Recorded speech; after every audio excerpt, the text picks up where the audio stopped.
জঞ্জালে জেরবার পুরুলিয়া শহরের মানুষ। এখন যখনই পুরসভাকে বলা হচ্ছে যে এই অবস্থা কেন, তারা বলছেন সাফাই কর্মীরা কর্মবিরতিতে আছে। আর এদিকে সাফাই কর্মীদের যখন জিজ্ঞেস করা হচ্ছে আপনারা কর্মবিরতিতে কেন আছেন, তখন তারা বলছেন তাদের বেতন বকেয়া, তাই তারা কর্মবিরতিতে রয়েছেন। কিন্তু এর জেরে হাঁসফাঁস দশা পুরুলিয়ার শহরের মানুষের। তার কারণ জঞ্জাল যত্রতত্র পড়ে প্রায় ঢিবি হয়ে গেছে, দুর্গন্ধে টেকা দায়। পুরুলিয়া শহরের রাস্তাগুলোতে লক্ষ্য করা যাচ্ছে যে চারদিকে এত আবর্জনার স্তূপ, সেগুলো পরিষ্কার হচ্ছে না। পুরুলিয়া পৌরসভা কি করছে?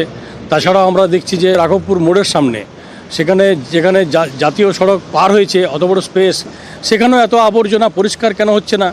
আমরা তো প্রশাসনের নজর দিতে চাইছি। জেডি অ্যাপার্টমেন্টের উল্টা দিকে একটা মন্দির আছে, সেই মন্দিরের সামনে ময়লা আবর্জনা ফেলে দিচ্ছে, কিন্তু পৌরসভার কোনো হেলদোল নাই। পৌরসভা দেখতে পাচ্ছে না, ময়লা পরিষ্কার করা হচ্ছে না, পরিবেশে ভারসাম্য নষ্ট হচ্ছে এবং দুর্গন্ধ উঠছে, মানুষ চলা দায় হয়ে যাচ্ছে। হাজার খানেক সাফাই কর্মচারী, এই টাকা ডিপার্টমেন্ট থেকে আসে না। 40 লাখ টাকা শুধু সাফাই কর্মীদের লাগে।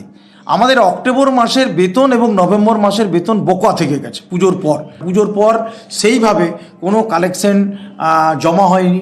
আজকে একটি পেমেন্ট আমরা ব্যবস্থা করেছি অক্টোবর মাসের, এবং নভেম্বরের বেতন আমরা ডিসেম্বরের মধ্যে দেব বলেছি।